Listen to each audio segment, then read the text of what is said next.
చూడండి, మీ ఇంట్లో ఏదైనా పురుగు పడితే ఎక్కడ పోస్తారు? అవి ఎండలో ఆరబోస్తారు. దుప్పట్లు దిండ్లు చెదలబడితే ఎక్కడ పోస్తారు? ఎండలో పెడతారు.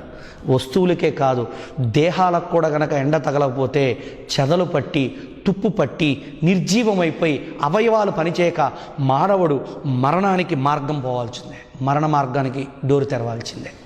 అందుకే ప్రతిరోజు భారతదేశంలో వృద్ధులు చిన్న పిల్లల్ని ఎత్తుకొని వాళ్ళ ఇంటి ముందు అరుగుల దగ్గర, గచ్చు అరుగులు అంటారు, రచ్చబండలు అంటారు, ఇంటి ముందు కూర్చొని చక్కగా నలుగు పెట్టి ముసలాయన ఎత్తుకొని గంటో అరగంటో కూర్చుంటారు. అందుకే మనం చదువుకున్నప్పుడు చూడండి, డి విటమిన్ తగ్గితే దొడ్డి కాళ్ళు వస్తాయని చూపిస్తారు. మరి దానికి మందు ఏంటంటే ఇవాళ నేషనల్ ఇన్స్టిట్యూట్ ఆఫ్ న్యూట్రిషన్ వాళ్ళు కూడా చదువుతున్నారు, NIN, సూర్యరశ్మిలో ఉంచితే దొడ్డి కాళ్ళు మంచి కాళ్ళు అవుతాయి అంటున్నారు. చూడండి ఎంత అద్భుతంగా సూర్యుడు, అందుకే ఆయన్ని విశ్వ ఆధారభూతమైనటువంటి శక్తి స్వరూపుడు కాబట్టి భగవానుడు సూర్య భగవానుడు అన్నాడు. అందుకే పురాణాల్లో సూర్య నమస్కారాలు చేయమని మనకి నొక్కి ఒక్కాని మనుషులు మైల్కొల్పుని సూర్య నమస్కారాలతో మొదలుపెట్టారు. మీరు గురుకులాలకు పోండి, వేద పాఠశాలకు పోండి. పూర్వంలో అనగా నేను పుట్టకముందు 80s 70s, సింపుల్గా 80sలో కూడా ప్రతి ఇంట్లో సూర్యుడికి ప్రొద్దున్నే ప్రదక్షిణలు చేసి ఆజ్ఞం చేసేవాళ్ళు. అంటే సూర్యుడిని ఎందుకు ఆరాధించారంటే దేవుడని కాదు, సృష్టికి నువ్వే ప్రథమ కర్తవి. అందుకే ఆయన్ని బహునామములలో పిలిచారు. ఏ మాసములో సూర్యుడు ఎలా కనిపిస్తాడన్న దానికే ఆయన పేరు అర్కాయ నమః, భాస్కరాయ నమః, ఖగాయ నమః అని రకరకాల పేర్లతో ఆయన రూపము, కవళికలు, ఆ సూర్యునిలో ఉద్భవించే సూర్యకిరణాల్లో కనిపించే తేజస్సును బట్టి ఆయనకి ఒక్కొక్క రాశిలో ఒక్కొక్క పేరు పెట్టి పిలిచిన పేర్లతోనే ఇవాళ మనం సూర్య నమస్కారాలు నేర్చుకున్నాం. అందుకే యోగ శాస్త్రంలో సూర్య నమస్కారాలు ఏ శరీరం అయితే రోజు చేస్తుందో ఆ శరీరమునకు సర్వరోగ నివారణ మంచి సాధన సూర్య నమస్కారాలు. శ్వాసక్రియ, నాడీక్రియ, మొత్తం జీర్ణక్రియ, రీప్రొడక్టివ్ అంటారు, సంతానోత్పత్తి క్రియ, మనోక్రియలు మొత్తం సవ్యస్థితిలోకి వచ్చి మానవుని అంతర్గత దేహ నడవడికకు ఉపకరించే గొప్ప ఆహారము సూర్యరశ్మి. సో ఈరోజు మొదలు పెట్టండి. మీ ఇంట్లో చర్మ రోగాలు వస్తున్నాయా? విటమిన్ డి తక్కువ ఉందా? B12 లేదా? మానసికంగా ప్యానిక్ అటాక్ అంటారు, పెరాలసిస్ అంటారు, అల్జీమర్స్ అంటారు. ఈ రోగాలకు మత్తు మందులు వేసుకొని స్టెరాయిడ్స్ వాడి రోజుల తోడబడి గదిలో పడుకొని ముసుగు కప్పుకొని మాట్లాడట్లేదు. ఎంతో యాక్టివ్గా ఉండే కొంతమంది పిల్లలు, స్త్రీలు ఇవాళ ఒక జీవం ఉన్న శవాల్లాగా ఇళ్లల్లో కనిపిస్తున్న కేసులు మాకు వస్తున్నాయి. మరి వీటికి పరిష్కారం తెలుసా మీకు?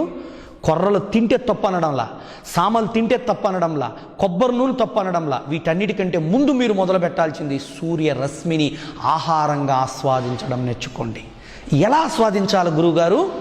మొదటి ప్రశ్నకు సమాధానం, సూర్యుడు ఉదయించిన తరువాత మ్యాక్సిమం 60 నిమిషాలు మీరు ఎండలో కూర్చోవచ్చు. అస్తమించే ముందు 60 నిమిషాల ముందు నుంచి కూర్చోవచ్చు. మిగిలిన సమయంలో మనం ఎండలో స్నానం చేయకూడదు, అంటే సన్ బాత్ చేయకూడదు, ఎండలో కూర్చోకూడదు. కూర్చుంటే ఆ సూర్యకిరణాలు మన శరీరంలో ఉన్న తేజస్సుని, శక్తిని దహింపజేసి నీరస, నిస్సత్తువ, నిస్సహాయ స్థితికి చేరుస్తాయి. అందుకే ఎప్పుడు కూర్చోవాలన్నది కూడా వేదాలు చెప్పాయి. బ్రహ్మముహూర్తములో లెగిసి అన్నపానములు లేదా స్నానపానములు అన్నీ పూర్తి చేసి చక్కగా కూర్చోండి సూర్యరశ్మిలో. లేదా దంతధావనం చేసి మల విసర్జనలు చేసి ఒక కుర్చీ వేసుకొని కళ్ళ మీద సూర్యరశ్మి పడకుండా శరీరం అంతా అభ్యంగనంగా పడేటట్టు చేసుకొని చక్కగా కూర్చోండి. మరి స్త్రీ మూర్తులు ఎట్లా అండి? డ్రెస్తో కూర్చోండి. చిన్న పిల్లలు ఉంటారు, ఒంటి నిండా నువ్వుల నూనె మర్దన చేసి వాళ్ళకి అంగవస్త్రం కట్టి కూర్చోబెట్టండి. దేహం ఎంత బలంగా ఉంటుందో తెలుసా? ఎంత తేజస్సుగా ఉంటుందో తెలుసా? అందుకే వాళ్ళ స్త్రీమూర్తులు కూడా చూడండి, చిన్న వయసులో ముఖం అంతా ముసల్తనం వస్తుంది. ఎందుకు? సూర్యరశ్మి ముఖం మీద పడక. సూర్యుడు ఎలా భూమి సృష్టి ఉన్నంతకాలం వెలుగుతుంటాడో, నీ శరీరంలో పంచభూతములు ఉన్నంతకాలం నీ దేహం, నీ మొహం కాంతివంతంగా వెలగాలి అంటే నువ్వు సన్బాత్ చేయాల్సిందే, సూర్యరశ్మిలో కూర్చోవాల్సిందే. చూడండి ఎంత అద్భుతం. అందుకే సంపూర్ణ ఆరోగ్యానికి కూడా వేదాలు చెప్తాయి ఏమని?